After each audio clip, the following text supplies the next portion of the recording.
जय हिंद, नमस्कार, राधे राधे। आप सबका स्वागत है हमारे चैनल साइंस ज्ञान हब में। आज की वीडियो में हम सूक्ष्मजीव यानी सूक्ष्मजीव में बैक्टीरिया है, फंजाई है, वायरस है, प्रोटोजोन्स हैं, इनसे किस प्रकार से प्रश्न परीक्षा में पूछे गए हैं उनको आज हम सॉल्व करने वाले हैं।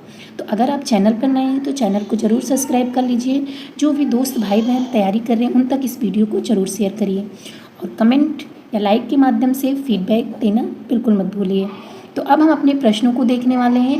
पहला प्रश्न है, किसी माध्यम में सभी सूक्ष्म जीवों को नष्ट करना कहलाता है, यानी वह माध्यम जिसमें सभी सूक्ष्म जीवों को नष्ट करते हैं। ऑप्शन ए है पास्चराइजेशन, ऑप्शन बी है स्टेरिलाइजेशन, ऑप्शन सी है इम्यूनाइजेशन और ऑप्शन डी है सैनिटेशन।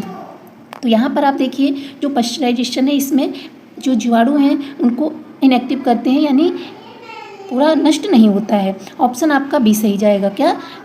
स्टेरिलाइजेशन में पूरे जो सूक्ष्म जीव होते हैं उनको नष्ट किया जाता है। यही इम्यूनाइजेशन में क्या होता है, इसको वैक्सीनेशन आप कर सकते हैं। क्या है? वैक्सीनेशन कर सकते हैं। इसमें क्या होता है कि जो बीमारी है यानी रोग है उसके विरुद्ध जो प्रतिरोधक क्षमता है उसको बढ़ाते हैं। ठीक है, जैसे चेचक के लिए टीके लगते हैं और कोरोना के लिए लगे थे वैक्सीन। ठीक है, ये सब जो होता है ये क्या है? वैक्सीनेशन है। वहीं पर सैनिटेशन की बात करते हैं तो साफ़ सफाई की जो प्रक्रिया होती है वो सैनिटेशन होती है। अब एक बार हम समझ लेते हैं कि पास्चराइजेशन क्या है, क्योंकि इसके में प्रश्न जरूर पूछे गए हैं। तो इसमें क्या है? इसमें होता है 75 डिग्री सेल्सियस पे 15 सेकेंड तक। ठीक है, टेम्परेचर आपसे पूछा जाता है तो इसको नोट कर लीजिए, 75 डिग्री सेल्सियस पे 15 सेकेंड तक। क्या होता है? दूध को क्या करते हैं? गर्म करते हैं। कितने टेम्परेचर पे? 72 डिग्री सेल्सियस पे 15 सेकेंड तक गर्म करते हैं। इस प्रोसेस को भी पूछा गया है हाई टेम्परेचर शॉर्ट टाइम। क्या पूछते हैं? High temperature short time. तो यही आपका होता है, यानी प्रश्न ये पूछा गया है एक बार। इसके माध्यम से स्टेरिलाइजेशन आपको बता दिया गया, इसके माध्यम से टाइम देकर पूछा गया है, उसके बाद इसको पूछा गया है। इसके बाद फिर क्या करते हैं? दूध को ठंडा किया जाता है ताकि हानिकारक जीवाणुओं को नष्ट किया जाए और दूध को सुरक्षित रखा जाए। ठीक है, तो आपको उम्मीद है ये समझ में आ गया होगा। अगला प्रश्न है, उपापचयी एंजाइम होते हैं। क्या पूछा गया है? उपापचयी एंजाइम नहीं होते हैं। क्या है प्रश्न? नहीं होते हैं। होते नहीं, नहीं होते हैं। तो किस में नहीं होते हैं? एल्गी में होते हैं उपापचयी एंजाइम। उपापचयी एंजाइम एक रासायनिक प्रक्रिया है, ठीक है, जिसमें क्या होता है, कुछ टूटते हैं कुछ बनते हैं, जैसे पाचन है, ठीक है, श्वसन है, ये सब प्रोसेस क्या है? उपापचय क्रिया है। ठीक है, तो ये किसके थ्रू होता है? उपापचय एंजाइम के थ्रू। तो एल्गी में होता है, ठीक है, बैक्टीरिया में भी होता है, फंजाई में भी होता है, क्योंकि ये जीवित है तो जीवित रहने के लिए इसमें उपापचय एंजाइम होंगे तभी क्रियाएं होंगी। ठीक है, इसमें किस में नहीं होता है? तो वायरस में नहीं होता है। किस में नहीं होता है? वायरस में नहीं होता है। ऑप्शन आपका सी सही है, तीसरा सही है। यहाँ पर आप देख सकते हैं उपापचय एंजाइम होते क्या हैं। क्या देख सकते हैं? उपापचय एंजाइम। तो जो उपापचय एंजाइम की अगर बात करते हैं तो ये वह एंजाइम होते हैं जो शरीर में होने वाली उपापचय क्रिया यानी जो मेटाबॉलिज्म क्रियाएं होती हैं उनको नियंत्रित भी करती हैं और उसको तेज भी करती हैं। जो उपापचय एंजाइम यानी मेटाबॉलिक एंजाइम होते हैं ये शरीर में होने वाले मेटाबॉलिज्म प्रक्रियाओं को नियंत्रित करते हैं और तेज करते हैं। या हम कह सकते हैं कि वह एंजाइम जो शरीर की रासायनिक क्रियाओं, अभी हमने बात की ना, जैसे श्वसन है, पाचन है, ये सब रासायनिक क्रियाएं हैं, इनको ये क्या करते हैं? संचालित करते हैं। ठीक है, संचालित करते हैं। ये दो प्रकार के होते हैं, एक होता है उपचय, दूसरा होता है अपचय। तो जो उपचय होते हैं उसमें शरीर में नए पदार्थ बनते हैं, जबकि जो अपचय होते हैं उसमें क्या होता है? जटिल पदार्थ टूटते हैं। जैसे आप बात कर सकते हैं भोजन का पाचन। भोजन के पाचन में क्या हो रहा है? जटिल पदार्थ टूट रहे हैं। ठीक है, शरीर में नए पदार्थ रिस्पायरेशन के थ्रू बन रहे हैं। तो ये उम्मीद है समझ में आ गया होगा। जैसे आप आगे समझ सकते हैं, ये एंजाइम भोजन को ऊर्जा में बदलने, पाचन करने, कोशिकाओं की क्रियाओं में मदद करते हैं। जैसे इमाइलेज। इमाइलेज एंजाइम का काम क्या है? इमाइलेज स्टार्च को यानी जो कार्बोहाइड्रेट्स हैं, कार्बोहाइड्रेट्स को शर्करा में तोड़ते हैं इमाइलेज। वहीं पे लाइपेज भी बात करते हैं, ये फैट को फैटी एसिड में तोड़ते हैं। प्रोटीएज क्या होते हैं? ये प्रोटीन को एमिनो एसिड में तोड़ते हैं। ये सब प्रक्रियाएँ कौन सी हैं? ये कौन सी क्रियाएँ हैं? ये हैं आपकी उपापचय एंजाइम के द्वारा होने वाली क्रियाएँ। ठीक है, ये टॉपिक दोनों बहुत महत्वपूर्ण थे, इसलिए यहाँ पे समझा दिया गया है। चलिए अगले प्रश्न को देखते हैं। अगला प्रश्न है, वर्तमान काल में जीवन की उत्पत्ति का आधार है, यानी वर्तमान काल में हम जीवन की उत्पत्ति का आधार क्या मानते हैं? तो क्या मानते हैं? परमात्मा की इच्छा, या कीचड़ पर सूर्य के प्रकाश का प्रभाव, या स्वतः जनन, या इनमें से कोई नहीं? तो क्या मानते हैं? इनमें से कोई नहीं। तो इसमें ऑप्शन आपका कौन सा सही है? इनमें से कोई नहीं। ठीक है, अगले प्रश्न को देखिए। अगला प्रश्न है, वास्तविक केंद्रक किसमें नहीं होता है? क्या पूछा गया है? वास्तविक केंद्रक किसमें नहीं होता है? वास्तविक केंद्रक का मतलब क्या है? वेल डेवलप केंद्रक, यानी केंद्रक है, केंद्रक के अंदर क्या है, यानी ये केंद्रक को न्यूक्लियस बोलते हैं। ठीक है, उसके अंदर केंद्रिका जैसे न्यूक्लियोलस है, ठीक है, और उसके अंदर न्यूक्लियोप्लाज्म पाए जा रहे हैं इसमें। ठीक है, तो ये वास्तविक केंद्रक किसमें नहीं होता है? हरे शैवाल में होता है। ठीक है, ये कैसे होते हैं? देखिए, जिसमें वास्तविक केंद्रक पाया जाता है वो यूकैरियोटिक होते हैं। कैसे होते हैं? यूकैरियोटिक होते हैं। वहीं पे जिसमें नहीं पाया जाता है वो प्रोकैरियोटिक होते हैं। कैसे होते हैं? वो प्रोकैरियोटिक होते हैं, जिसमें वास्तविक केंद्रक नहीं होता है। तो शैवाल में होता है, फंजाई में भी होता है, लाइकेंस में भी होता है, वहीं पे बैक्टीरिया जो है इसमें नहीं होता है। तो ऑप्शन आपका तीसरा सही है। लाइकेंस क्या होता है? लाइकेंस एल्गी और फंगस के बीच के लिंक होते हैं। ठीक है, अगले प्रश्न को देखिए। अगला प्रश्न है, वायरस के लिए कौन सी बात सही है? क्या पूछा गया है? वायरस के लिए कौन सी बात सही है? तो वायरस, इसमें सदा डीएनए होता है। कोई ज़रूरी नहीं है कि जितने भी वायरस पाए जाते हैं सब में डीएनए है, तो ये भी गलत जाएगा। इसमें सदा आरएनए होता है, ये भी गलत है। अगला है, ये केवल जीवाणुओं में पाए जाते हैं, ये भी गलत है। ठीक है, ये केवल पोषक कोशिकाओं में गुणन करते हैं, ये बिल्कुल सही है। ठीक है, क्योंकि जो वायरस होता है, ये वायरस जब भी पोषक की कोशिकाओं तक नहीं जाते हैं, ऐसे ही वातावरण में पड़े हैं, तो ये इनएक्टिव होते हैं, यानी निर्जीव होते हैं। ठीक है, जब ये पोषक की कोशिकाओं में जाते हैं तभी ये गुणन करते हैं, इनकी ग्रोथ होती है, इसमें वृद्धि होती है। इसीलिए इनको सजीव और निर्जीव के बीच की कड़ी भी मानते हैं। ठीक है, क्योंकि क्या है, जब ये किसी शरीर की कोशिका में जा रहे हैं, इनका गुणन हो रहा है, तब तो ये सजीव है। लेकिन कहीं ये ऐसे ही पड़े हैं, ठीक है, धूल मिट्टी कहीं पे, तो ये इनएक्टिव हैं, तो ये निर्जीव हैं। तो इसमें ऑप्शन आपका चौथा सही है। अगले प्रश्न को देखिए। अगला प्रश्न है, चंद्रमा पर जीवन नहीं है क्योंकि किसका अभाव है? चंद्रमा पर जीवन नहीं है, वहाँ पर किसका अभाव है? तो जीवन के लिए क्या आवश्यक है? सबसे पहले बताइए, जल।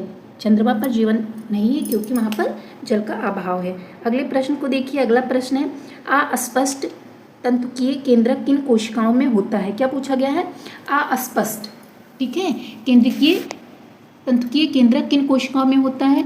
प्रोकैरियोटिक में, या बड़े पादपों की, या बड़े जंतुओं की, या यूकैरियोटिक में? तो किस में होता है? इसका मतलब क्या हो गया कि केंद्रक है, केंद्रक के अंदर न्यूक्लियोलस है। ठीक है, इसमें जो क्रोमोसोम्स पाए जा रहे हैं, ठीक है, ये कैसे? अस्पष्ट तंतुकीय केंद्रक किस में पाए जाएंगे? प्रोकैरियोटिक में पाए जाते हैं। किस में पाए जाते हैं? प्रोकैरियोटिक में पाए जाते हैं। अगले प्रश्न को देखिए। अगला प्रश्न है, रासायनिक संश्लेषण करने वाले जीवाणु। तो रासायनिक संश्लेषण करने वाले जीवाणु पूरा भोजन तैयार नहीं कर सकते, पूरा भोजन तैयार कर लेते हैं। भोजन परपोषित अथवा क्लोरोफिल की सहायता से तैयार करते हैं, या प्रकाश संश्लेषण की सहायता से तैयार करते हैं। तो जो रासायनिक संश्लेषण करने वाले जीवाणु होते हैं, देखिए वो क्या करते हैं? पूरा भोजन तैयार कर लेते हैं। इसमें क्या होता है? रासायनिक प्रक्रियाओं के द्वारा ये भोजन को तैयार कर लेते हैं। ऑप्शन आपका दूसरा सही है, क्योंकि ये एक तो होगा आपका प्रकाश संश्लेषण, दूसरा रासायनिक संश्लेषण। अब जो प्रकाश संश्लेषण होगा वो प्रकाश यानी सूर्य की सहायता से, सूर्य के प्रकाश की सहायता से भोजन तैयार करेंगे, तो वो आपका चौथा सही जाता है। अगर प्रकाश संश्लेषी, वहीं रासायनिक पूछा गया तो आपका दूसरा सही जाएगा। अब भोजन तैयार नहीं करते तो ये परपोषी में हो जाते, ठीक है। उसके बाद आपका आता है ये परपोषी या क्लोरोफिल की सहायता। तो जब परपोषी होंगे तो क्लोरोफिल की सहायता से भोजन तैयार नहीं करेंगे, तो ये ऐसे भी गलत है, ठीक है। तो पहला और तीसरा ऐसे ही गलत चला गया। अब यहाँ पे आपका आया पूरा भोजन तैयार कर लेते हैं प्रकाश, तो जब प्रकाश की सहायता से करेंगे तो वो प्रकाश संश्लेषण कहलाएंगे, ठीक है, रासायनिक नहीं। तो ऑप्शन आपका दूसरा सही है। अगले प्रश्न को देख लीजिए। अगला प्रश्न है बैक्टीरियोफेज तथा अन्य वायरसों के संगठन में होती है, यानी जो बैक्टीरियोफेज होते हैं या अन्य वायरस होते हैं उसमें क्या क्या होता है? केवल प्रोटीन होती है, केवल डीएनए होता है, कार्बन व नाइट्रोजन होता है, न्यूक्लियो प्रोटीन होता है। तो ऑप्शन चौथा सही है। क्या होता है? न्यूक्लियो प्रोटीन होता है। जो बैक्टीरियोफेज होते हैं उसमें न्यूक्लियो प्रोटीन होता है, यानी न्यूक्लिक एसिड पाया जाता है, और क्या पाया जाता है? प्रोटीन पाया जाता है। अब यहीं पर हम वायरस के विषय में थोड़ी बात कर लेते हैं। जैसे जब हम वायरस की बात करते हैं तो जो वायरस की बात करते हैं तो वायरस को पहले क्या होते हैं, ये सजीव और निर्जीव के बीच की कड़ी होते हैं, ठीक है। वायरस प्रोटीन, इसमें न्यूक्लिक अम्ल पाया जाता है। न्यूक्लिक अम्ल में या तो आरएनए पाया जाएगा या डीएनए पाया जाएगा, दोनों में से एक पाया जाता है, पहला हो गया, ठीक है। तो न्यूक्लिक एसिड पाया गया, उसके बाद इसके चारों तरफ इसको प्रोटेक्ट करने के लिए प्रोटीन की कवर पाई जाती है। क्या पाई जाती है? प्रोटीन की कवर। तो इसमें न्यूक्लिक एसिड भी पाया जा रहा है, प्रोटीन पाया जा रहा है, तो ये कैसे हो गए? न्यूक्लियो प्रोटीन हो गए। पहली बात समझ में आ गई। अब क्या हुआ, इसमें कोशिका नहीं पाई जाती है, ठीक है। इनकी संरचना केवल न्यूक्लिक एसिड और प्रोटीन से बनी होती है, इसमें सेल्स नहीं पाई जाती है, तो इसलिए निर्जीव कहे जाते हैं। अब इसमें न्यूक्लिक एसिड पाई जाती है, ठीक है। न्यूक्लिक एसिड यानी डीएनए आरएनए, अब जीवों का विशेष लक्षण है डीएनए आरएनए का, तो इसलिए क्या होते हैं, और प्रोटीन भी पाई जाती है, तो ये कैसे होते हैं? ये सजीव होते हैं, इसलिए हम इनको सजीव और निर्जीव के बीच की कड़ी बोलते हैं। और इनसे कुछ प्रश्न बन सकते हैं, जैसे कि प्रोटीन जो विषाणु होते हैं उसके ऊपर जो प्रोटीन के कवच होते हैं उसको क्या बोलते हैं? तो उसको कैप्सिड बोलते हैं। क्या बोलते हैं? कैप्सिड बोलते हैं। क्या बोलते हैं? कैप्सिड बोलते हैं। उम्मीद है इतना समझ में आ गया होगा। अभी इससे और जैसे प्रश्न पूछे जाएंगे इनकी खोज के लिए तो बताते रहेंगे। अभी इसकी संरचना में आपको समझ में आ गया कि जो वायरस होते हैं ये सजीव निर्जीव के बीच की कड़ी होते हैं। निर्जीव क्यों होते हैं? क्योंकि इसमें सेल्स नहीं पाई जाती है, ठीक है। ये ऐसे भी हो करके इसमें ग्रोथ नहीं होती, इसमें वृद्धि विकास नहीं होता जब तक ये किसी भी पोषक कोशिका के अंदर नहीं जाते हैं, तब तक इसमें वृद्धि विकास नहीं होगी, तो ये निर्जीव है। सजीव क्यों है? क्योंकि इसमें न्यूक्लिक एसिड पाया जा रहा है। न्यूक्लिक एसिड में डीएनए आरएनए होता है, क्या दोनों पाया जाता है? बिल्कुल नहीं, या तो डीएनए पाया जाएगा या आरएनए पाया जाएगा। क्या डीएनए डबल हेलिक्स ही होता है? बिल्कुल नहीं। डीएनए जो होता है वो डबल हेलिक्स भी पाया जा सकता है, सिंगल भी पाया जा सकता है, ठीक है। यानी सिंगल स्टैंडर्ड डीएनए पाया जा सकता है, या सिंगल स्टैंडर्ड आरएनए पाया जा सकता है, या डबल स्टैंडर्ड आरएनए पाया जा सकता है, ठीक है, या सिंगल स्टैंडर्ड आरएनए पाया जाता है। तो इसकी संरचना में और इनके ऊपर प्रोटीन की कवर होती है, ठीक है, जिसको क्या बोलते हैं? कैप्सिड बोलते हैं। न्यूक्लियो प्रोटीन की क्यों बोलते हैं? क्योंकि ये न्यूक्लिक एसिड और प्रोटीन के बने होते हैं। और बात कर सकते हैं कि इनके जो कण होते हैं उनको क्या बोलते हैं? तो उनको विरियॉन्स बोलते हैं। क्या बोलते हैं? विरियॉन्स बोलते हैं। यहाँ पर आप नोट कर लीजिए, विरियॉन्स बोलते हैं। इतना समझ में इनके स्ट्रक्चर में आ गया। अगले प्रश्न को देखिए। अगला प्रश्न है, ऑपरेशन के लिए औजारों को उबालना क्यों आवश्यक है? ये सब प्रश्न फैक्चुअल इस प्रकार से समझ को विकसित करने के लिए परीक्षा में पूछे जाते हैं। औजार पर लगे जीवाणुओं को नष्ट करने के लिए, ये भी सही लग रहा है। डॉक्टरों द्वारा औजारों को काम में लाने की सुविधा के लिए, ऑपरेशन के दौरान मरीज के आराम के लिए, ऑपरेशन के स्थान पर उपस्थित जीवाणुओं को नष्ट करने के लिए। तो सबसे सही कौन सा है? पहला सही है, ठीक है। क्योंकि जहाँ पर जीवाणु ऑपरेशन के स्थान पर ये नहीं सही है, तो औजार पे जो जीवाणु हैं उनको नष्ट करने के लिए उबालते हैं, तो ऑप्शन पहला सही है। अगला प्रश्न है, प्रोकैरियोटिक या यूकैरियोटिक कोशिकाओं में आनुवंशिक तंत्र क्या पूछा गया है? यानी जो जेनेटिक सिस्टम है वो प्रोकैरियोटिक या यूकैरियोटिक में कैसे होता है? तो प्रोकैरियोटिक यूकैरियोटिक बता चुके। प्रोकैरियोटिक या यूकैरियोटिक में क्या होता है? जो प्रोकैरियोटिक होती हैं ये वेल डेवलप नहीं होती, इसमें न्यूक्लियस वेल डेवलप नहीं पाया जाता है, ठीक है। न्यूक्लियोलस पाया नहीं जाता है। जो न्यूक्लियस होता है, न्यूक्लियस में जैसे क्रोमोसोम्स, ठीक है, ये सब होते हैं, तो ये ऐसे ही पूरे बिखरे हुए पाए जाते हैं। जब इसमें वेल डेवलप न्यूक्लियस नहीं पाया जाएगा तो जो न्यूक्लियोप्लाज्म है ये भी सही से नहीं है। और भी प्रोकैरियोटिक की बात करें तो इसमें क्लोरोप्लास्ट नहीं पाया जाएगा। इसमें राइबोसोम्स जो पाए जाएंगे वो 70 इस प्रकार के पाए जाते हैं। कैसे पाए जाते हैं? 70 इस प्रकार के पाए जाते हैं। माइटोकॉन्ड्रिया की जगह पर इसमें मीसोसोम्स पाया जाता है। क्या पाया जाता है? मीसोसोम्स पाया जाता है, ठीक है। ये सब प्रोकैरियोटिक की हो गई। अब यूकैरियोटिक जो है उसमें इंडोप्लाज्मिक रेटिकुलम, माइटोकॉन्ड्रिया, क्लोरोप्लास्टिड्स, ये सब वेल डेवलप पाए जाते हैं। न्यूक्लियस, न्यूक्लियोलस वेल डेवलप पाए जाते हैं। तो अब इसमें प्रश्न क्या है? समान वह केंद्रक में होता है, असमान लेकिन केंद्रक में होता है। केवल इस बात में भिन्न होते हैं कि प्रोकैरियोटिक में हिस्टोन नहीं होता है, केवल लिख दिया गया है, तो ये भी यहाँ पे नहीं सही हो सकता है। कई लक्षणों में भिन्न होते हैं, ये ऑप्शन आपका सही है। कई लक्षणों में भिन्न होते हैं, कई लक्षणों में, यानी जैसे अभी आपसे बात की, इसमें इंडोप्लाज्मिक रेटिकुलम नहीं पाया जाता है। राइबोसोम्स पाया जाएगा तो 70 इस प्रकार का प्रोकैरियोटिक में पाया जाएगा, जबकि यूकैरियोटिक में 80 इस प्रकार का पाया जाएगा। उसी प्रकार न्यूक्लियोलस की बात करते तो यूकैरियोटिक में वेल डेवलप पाया जाएगा। वेल डेवलप है यानी जो न्यूक्लियस है उसकी लेयर है तो उसके अंदर जो क्या है? न्यूक्लियोप्लाज्म पाया जा रहा है। इसी प्रकार बात करते हैं इसकी माइटोकॉन्ड्रिया की, तो ये प्रोकैरियोटिक यानी कई लक्षणों में भिन्न होते हैं। अगले प्रश्न को देखिए। अगला प्रश्न है, प्रोकैरियोटिक आनुवंशिक तंत्र में क्या होता है? जो प्रोकैरियोटिक होते हैं उसमें आनुवंशिक तंत्र क्या होता है? ऑप्शन ए आप देखिए, ऑप्शन ए है डीएनए एवं हिस्टोन होती हैं। तो डीएनए और हिस्टोन किसमें होती हैं? ये यूकैरियोटिक में होती हैं, प्रोकैरियोटिक में नहीं होती हैं। अगला है डीएनए या हिस्टोन, केवल डीएनए होंगी या हिस्टोन होंगी। अगला है डीएनए होता है हिस्टोन नहीं होता है। चौथा है ना डीएनए होता है ना हिस्टोन होता है। तो ऑप्शन आपका कौन सा सही जाएगा? जो प्रोकैरियोटिक होती है उसमें डीएनए होता है लेकिन हिस्टोन प्रोटीन नहीं होती है। ऑप्शन आपका कौन सा सही है? तीसरा सही है। अगले प्रश्न को देखिए। अगला प्रश्न है नीले हरे शैवाल होते हैं। नीले हरे शैवाल कैसे होते हैं? केंद्रकीय होते हैं, यानी केंद्रक वेल डेवलप पाया जाएगा। जो केंद्रकीय होते हैं, केंद्रक पाया जाएगा तो यूकैरियोटिक में होंगे। पूर्व केंद्रकीय का मतलब हो गया प्रोकैरियोटिक। क्या हो गया? प्रोकैरियोटिक। वहीं पर ना केंद्रकीय ना पूर्व केंद्रकीय। अब देखिए केंद्रकीय भी नहीं हो रहे, पूर्व केंद्रकीय नहीं, तो ये भी गलत जा रहे हैं। और क्या है? मिक्सोमाइसीटीज, तो ये इससे बिल्कुल है ही नहीं। तो ऑप्शन आपका दूसरा सही है। पूर्व केंद्रकीय होते हैं, यानी जो नीले हरे शैवाल होते हैं ये प्रोकैरियोटिक होते हैं। अगला प्रश्न है बैक्टीरियोफेज क्या होता है? क्या है बैक्टीरियोफेज? बैक्टीरियोफेज से अभी पूछा गया था कि बैक्टीरियोफेज और वायरस में क्या होता है, तो कैसे होते हैं? न्यूक्लियोप्रोटीन होते हैं। तो बैक्टीरियोफेज क्या होता है? जीवाणुओं पर परजीवी वायरस, यानी जीवाणु होता है जिसपे परजीवी कौन होता है? वायरस होता है। पादप कोशिकाओं का परजीवी जीवाणु, ये गलत है। जंतु कोशिकाओं का परजीवी जीवाणु गलत है। एक जीवाणु का अंगक, ये भी गलत है। तो इसमें ऑप्शन सही है एक जीवाणु का परजीवी वायरस। बैक्टीरियोफेज क्या होता है? एक जीवाणु का परजीवी वायरस क्या होता है? बैक्टीरियोफेज होता है। अगले प्रश्न को देखिए। अगला प्रश्न है कौन सा रोग वायरस के कारण होता है? क्या पूछा गया? वायरस के कारण कौन सा रोग होता है? देखिए आप, पहला है टाइफाइड। क्या दिया गया है? टाइफाइड। टाइफाइड किसके द्वारा होता है? इस सबकी शॉर्ट ट्रिक वीडियो बना दी गई है। तो टाइफाइड के लिए आप बताइए किसके द्वारा होता है? Salmonella typhi. उसके बाद हेजा है, ये भी बैक्टीरिया के थ्रू होता है। अगला आपका आता है डिप्थीरिया। ये भी किसके द्वारा होता है? इसमें कोराइनी बैक्टीरियम डिप्थीरिया, ये भी बैक्टीरिया के द्वारा होता है। तो इन्फ्लुएंजा, पिच्चर और चेचक, ये किसके द्वारा होता है? वायरस के द्वारा होता है। तो वायरस का कारण क्या है? इन्फ्लुएंजा, पिच्चर और चेचक। ऑप्शन आपका तीसरा सही है। अगला प्रश्न है ऐसी कोशिका जिसमें केंद्रक तथा माइटोकॉन्ड्रिया नहीं होते। अब केंद्रक नहीं होता है, माइटोकॉन्ड्रिया नहीं होता है, किसमें नहीं होता है?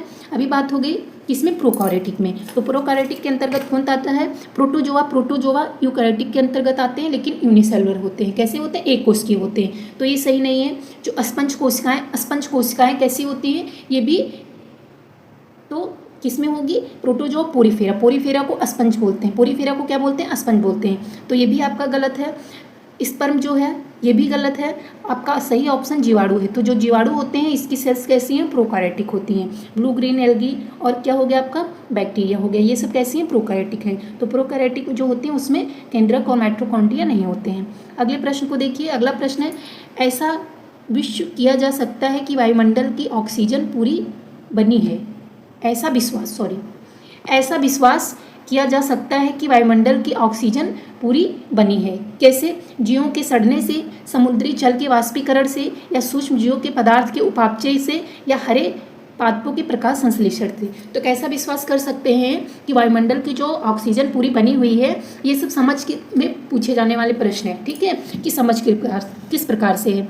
तो जो हरे पादप के प्रकाश संश्लेषण से, ये ऑप्शन आपका चौथा सही जा सकता है कि ऐसा विश्वास कर सकते हैं कि जो वायुमंडल की ऑक्सीजन है ये पूरी बनी हुई है। ठीक है, क्यों बनी हुई है? क्योंकि जो हरे पेड़ पौधे हैं वो प्रकाश संश्लेषण कर रहे हैं और ऑक्सीजन दे रहे हैं। ठीक है, अगले प्रश्न को देखिए। अगला प्रश्न है वायुमंडल की कार्बन डाइऑक्साइड बनी है, यानी उसी से पूछा गया है क्यों वायुमंडल की कार्बन डाइऑक्साइड बनी है? जंगल की अग्नि से, या जीवों के श्वसन से, या सूक्ष्म जीवों की क्रियाओं से, या कारखानों के धुओं से? तो जीवों के श्वसन से। कार्बन डाइऑक्साइड जीवों के श्वसन से निकल रही है, तो इसलिए ये बनी हुई है। अगले प्रश्न को देखिए। अगला प्रश्न है एक कोशिकीय जंतु एवं पादप किस समूह में रखे गए हैं? तो जो एक कोशिकीय जंतु और पादप है वो किस समूह में रखे गए हैं? लॉन्ग वीडियो के माध्यम से जब जीवों का वर्गीकरण पढ़ाया गया तो वहाँ पे ये पढ़ाया गया, ठीक है, 5 जगत का। तो ऑप्शन आपका यहाँ पे 5 जगत का आपका पढ़ाया गया, जिसमें क्या आता है? मोनेरा आता है, प्रोटिस्टा आता है, फंजाई आता है, और प्लांटी आता है, और एनिमल आता है। इतने आते हैं। तो जो आता है मोनेरा में प्रोकैरियोटिक जीव आते हैं। ठीक है, प्रोटिस्टा में एक कोशिकीय और यानी यूनिसेलुलर और यूकैरियोटिक आते हैं। तो क्या है? एक कोशिकीय जंतु और पादप। यहाँ पे एक कोशिकीय बताया गया है, ठीक है, और एक कोशिकीय यानी एक कोशिका वाले हैं। तो ये कैसे होंगे? वेल डेवलप होंगे, यानी जो यूकैरियोटिक के अंतर्गत आएंगे। तो ये किसमें? प्रोटिस्टा में। किसमें है? प्रोटिस्टा में। अगले प्रश्न को देखिए। अगला प्रश्न है विषाणु अर्थात वायरस होते हैं, जो विषाणु या वायरस होते हैं कैसे होते हैं? एक कोशिकीय, द्विकोशिकीय, आकोशिकीय या निर्जीव कण? तो ये क्या होते हैं? निर्जीव कण होते हैं। ऑप्शन आपका ये 3 गलत जाएगा, ऑप्शन चौथा सही है। कैसे होते हैं? निर्जीव कण हैं। इसके पहले ही बात हुई ना कि ये प्रोटीन और न्यूक्लिक एसिड के बने हुए कण होते हैं। जब तक ये पोषक की कोशिका में नहीं जाते तब तक इसमें गुणन नहीं होगा, ग्रोथ नहीं होगी। तो ये कैसे होते हैं? निर्जीव कण होते हैं। जब ये किसी पोषक के शरीर में पहुंचते हैं तब इसमें ग्रोथ होती है, गुणन होता है। तो ये कैसे? निर्जीव कण हैं। अगला प्रश्न है न्यूक्लियो प्रोटीन में ही सभ्यता प्रथम संकेत दिया है। क्या है? जीवन का, उद्विकास का, जातकीय क्या या मृमिक का? तो न्यूक्लियो प्रोटीन में ही किसका संकेत है? जीवन का। किसका है? जीवन का। अगला है पृथ्वी पर जीवन की उत्पत्ति की दिशा में इनमें से कौन से यौगिक का विकास हुआ है? किसका हुआ है? क्या है? जीवन की उत्पत्ति में प्रोटीन और एमिनो अम्ल का, प्रोटीन व न्यूक्लिक अम्ल का, शर्करा व प्रोटीन का, यूरिया या न्यूक्लिक अम्ल का? तो प्रोटीन और न्यूक्लिक अम्ल का, क्योंकि अभी यही बात हुई कि इसमें प्रोटीन और न्यूक्लिक अम्ल पाए जा रहे हैं, इसलिए वायरस को क्या बोल रहे हैं? सजीव बोल रहे हैं। क्या बोल रहे हैं? सजीव बोल रहे हैं। तो इसको हम कह सकते हैं कि जीवन की उत्पत्ति में किस यौगिक से विकास हुआ है? प्रोटीन और न्यूक्लिक अम्ल से। अगला प्रश्न है वायरस के लिए कौन सी बात गलत है? आपको बताना है वायरस के लिए कौन सी बात गलत है। पहला है ये गर्म वातावरण में ध्रुवक के पतले घोल में वृद्धि कर सकते हैं। गलत है ना, क्योंकि ये जब तक पोषक में नहीं जाएंगे तब तक ग्रोथ नहीं होती। ये प्रोटीन्स और न्यूक्लिक अम्ल के बने होते हैं, ये सही है। ये केवल सजीव कोशिकाओं में गुणन कर सकते हैं, ये भी सही है। ये ऑक्सीजन का, ये भी नहीं। तो इसमें आपका 2 सही लग रहा है, ठीक है। इसमें आपका कौन सा 2 सही लग रहा है? देखिए प्रोटीन और न्यूक्लिक अम्ल के बने होते हैं। सॉरी, यहाँ पे पूछा गया गलत। क्या पूछा गया है? यही पे इस चीज़ को ध्यान दीजिएगा। वायरस के लिए कौन सी बात गलत है? क्या पूछा गया है? कौन सी बात गलत है वायरस के लिए? तो जब गलत पूछा गया है तो आपका ऑप्शन पहला सही जाएगा। ये गर्म वातावरण में ध्रुवक के पतले घोल के वृद्धि कर सकते हैं, गलत है, ठीक है। प्रोटीन न्यूक्लिक अम्ल के बने होते हैं, ये भी सही है। ये सजीव में गुणन कर सकते हैं, ये भी सही है। ये ऑक्सीजन का उपयोग नहीं कर सकते, ये भी सही है, ठीक है। तो इसमें आपको ये तीनों सही है, जबकि ये पहला गलत है। अगला प्रश्न देखिए। अगला प्रश्न है एक टीएमबी 1 है। क्या पूछा गया है? टीएमबी 1 है। तो टीएमबी क्या है? टोबैको मोजेक वायरस है। क्या है? सबसे पहले खोजा गया है, 1 सेकेंड, हाँ, क्या है? टोबैको मोजेक वायरस है। यहाँ पे और देख लीजिए, टोबैको मोजेक वायरस को क्या बोलते हैं? टीएमबी बोलते हैं। क्या बोलते हैं? टीएमबी बोलते हैं। तो टीएमबी क्या है? टोबैको मोजेक वायरस है। यहीं पर बात करते हैं इसकी खोज किसने की थी? तो इवानोवस्की ने की थी। किसने की थी? इवानोवस्की ने सबसे पहले की थी, ठीक है। यहीं पे आप बात कर सकते हैं कि विषाणु की खोज इवानोवस्की ने की थी। सबसे पहले कौन सा खोजा गया था? तो क्या? टोबैको मोजेक वायरस खोजा गया था। और ये बताया गया इसकी खोज करने के भी बाद कि जो वायरस हैं वो क्या है? वो रोग उत्पादक हैं, यानी रोग को उत्पन्न कर सकते हैं, ठीक है। यहाँ पे क्या है? ये रोग है, ये जीवाणु है, ये प्रोटोजोआ है, ये कवक है, ये वायरस है। तो क्या है? ये वायरस है। टीएमबी क्या है? एक वायरस है। क्या है? टोबैको मोजेक वायरस है। इवानोवस्की ने खोजा था। यहीं पे पूछें कि वायरस की खोज किसने की थी? तो इवानोवस्की ने की थी। कब की थी? 1892 में की थी। कब की थी? 1892 में की थी। टोबैको मोजेक वायरस पे ही काम करके पहले किसने किया था? इवानोवस्की ने किया था। इन्होंने बताया कि ये रोग को उत्पन्न कर सकते हैं। इन्होंने इसके रस को निकाला था पत्तियों को, दूसरों पत्तियों पर छिड़का था। उसके बाद देखा कि वो पत्तियाँ भी इन्फेक्टेड हो जाती हैं, उन पत्तियों में भी इन्फेक्शन हो जाता है। तो इन्होंने बताया कि ये क्या करते हैं? ये रोग को उत्पन्न करते हैं। इसके बाद और भी प्रोसेस हुई, जैसे EMW वेजेरिक ने आया, उन्होंने इसको क्रिस्टल किया, ठीक है, क्रिस्टलाइज किया, उसके बाद प्रयोग किया, तो आगे और भी इसकी यानी खोजबीन हुई थी। तो आप इससे अभी इतनी चीज़ें याद रखिए। अगले प्रश्न को देखिए। अगला प्रश्न है केंद्रक के आधार पर तुलना की गई है। केंद्रक के आधार पर किसकी तुलना की गई है? ईमा या इनेमा, प्रोकार्योटिक या यूकार्योटिक, प्रोटोजोआ या मोनेरा, ठीक है। और तो इनमें से कोई नहीं। तो केंद्रक के आधार पर तुलना की गई है प्रोकार्योटिक और यूकार्योटिक की, ठीक है। प्रो का मतलब क्या हो गया? प्रो मतलब पुराना, ठीक है। प्रो मतलब पुराना भी कर सकते हैं या फाल्स भी कर सकते हैं। यू का मतलब गुड भी होता है, ठीक है, वेल डेवलप भी होता है। तो क्या होता है? यानी इसी के आधार पर हम प्रोकार्योटिक और यूकार्योटिक को देखते हैं। अगला है 1 माइक्रोन 1 मिलीमीटर का कौन सा भाग होता है? तो ये कौन सा भाग होता है? 1000वां भाग होता है। कौन सा होता है? 1000वां। अगले प्रश्न को देख लीजिए। अगला प्रश्न आपसे पूछा गया है, प्रथम वायरस की खोज किसने की है? क्या पूछा गया? प्रथम वायरस की खोज तो अभी बताया इवानोवस्की ने की थी, टीएमबी टोबैकोमोजेक वायरस में, ठीक है। बिंजेरिक की बात करते हैं तो डब्ल्यू.एम. बिंजेरिक ने 1892 में किसने किया? 1892 में इवानोवस्की ने किया, ठीक है। उसके बाद 1898 में किसने किया? बिंजेरिक ने क्या किया? इन्होंने बताया कि जो वायरस हैं वो जीवित तरल संक्रामक है। इन्होंने दिया था कॉन्जेटियम वाइबम फ्लूइडियम। क्या दिया था? एक दिया था, आपसे पूछा जाता है कॉन्जेटियम वाइबम फ्लूइडियम, तो ये किसने दिया था? बिंजेरिक ने दिया था। इसके बाद आपका कौन सा आता है? हाँ, इसमें आप वायरस, ये दो चीज़ें समझ लीजिए। अगला प्रश्न आपका आता है, पूछा गया बैक्टीरियोफेज वायरस की खोज करता है, यानी बैक्टीरियोफेज की वायरस की खोज किसने की थी? तो किसने की थी? इवानोवस्की ने किसकी की थी? वायरस की थी। स्टैनले ने क्या किया था? 1935 में। स्टैनले की बात करते तो इन्होंने 1935 में विषाणुओं को क्या किया था? क्रिस्टल फॉर्म में बना था, यानी रवेदार बनाया था। क्रिस्टलेशन अगर पूछा जाए तो किसने किया था? डब्ल्यू.एम. स्टैनले ने किया था। और इन्होंने बताया, यानी प्रोटीन की मात्रा को, ठीक है, और जो न्यूक्लिक एसिड था, न्यूक्लियस था, उसकी मात्राओं को बताया कि कितना पाया जाता है। फिर उन्होंने बताया कि जो वायरस होते हैं, क्या बताया?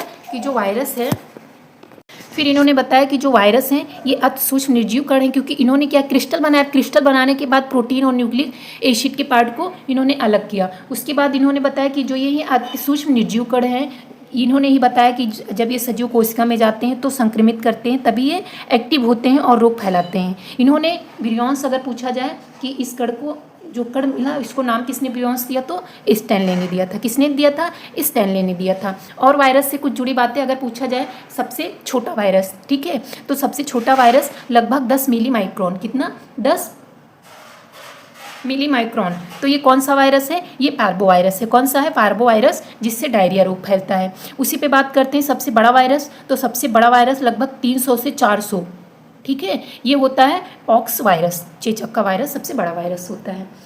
तो यहाँ पर बैक्टीरियोफेज आपने इवानोवस्की को देख लिया, स्टैनले को देख लिया, टॉर्ट और हैरिल ने, इन्होंने बैक्टीरियोफेज की खोज की थी। बेंजेरिक के माध्यम से बता ही दिए कि इन्होंने जो थ्योरी दी थी, कौन सी दी थी? कॉन्टेजियम वाइबम फ्लूइडम इन्होंने दिया था। इसने बेंजेरिक ने दिया था। अगला प्रश्न है, वायरस का सबसे पहले रवे में पृथक्करण किसने किया? तो अभी बताया किसने किया? सबसे पहले स्टैनले मिलर ने किया था। देखिए, इवानोवस्की ने रवे नहीं बनाया था, इन्होंने खोज की थी, ठीक है, पत्तियों के रस को निकाल के दूसरी पत्तियों पे छिड़का था, फिर बताया था कि ये रोग किस प्रकार से फैलाते हैं। लेकिन अगर रवे की बात करें तो किसने किया था? स्टैनले ने किया था। किसने किया था? स्टैनले ने किया था। लेकिन अगर बात माने, ठीक है, अगर हम कई आप बुकों को उठाकर देखेंगे तो वहाँ पे आपको उसके हिसाब से आपको ये आंसर सही लगेगा। लेकिन मैं आपको बता दूं कि यहाँ पे जो ऑप्शन माना गया था ये बेंजेरिक माने थे। लेकिन जब हम इस थ्योरी को पढ़ते हैं तो यही है कि जो बेंजेरिक थे, इन्होंने पत्तियों में, एक पत्तियों से दूसरे पत्तियों पे रस को डाला, पत्तियों के रस को निकाला, दूसरी पत्तियों के रस पे डाला, फिर देखा कि जो हेल्दी प्लांट थे वो भी इन्फेक्टेड हो गए थे।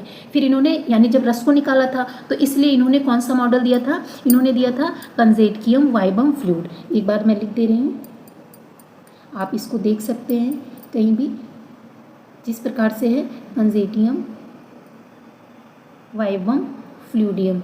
अगर आप बात करते हैं तो ये किसने दिया था? बेंजेरिक ने दिया था। और इनका जो ये नाम दिया, इसके माध्यम से बता रहे कि इन्होंने क्रिस्टल को पृथक नहीं किया था। तो इस हिसाब से आपका ऑप्शन यही सही जाएगा। लेकिन यहाँ ये वाला आंसर भी सही देखने को मिला है, तो आप इसको देख सकते हैं। आज के लिए बस इतना ही प्रश्न, ठीक है। अगले प्रश्नों को, इससे बनने वाले अभी बहुत सारे प्रश्न हैं, बैक्टीरिया है, फंगस है, इनसे, तो उनको हम अगली वीडियो में सॉल्व करेंगे। और एक और है कि जैसे ये जो है ये केवल हिंदी में है, तो मैं कोशिश कर रही हूँ, काफ़ी सारी वीडियो हैं जो हिंदी इंग्लिश दोनों में है, और हिंदी इंग्लिश में ही आपको देखने को मिलेगी। तो वीडियो कैसी लगी, लाइक कर, चैनल को सब्सक्राइब कर लीजिए, कमेंट के माध्यम से फीडबैक जरूर दीजिए।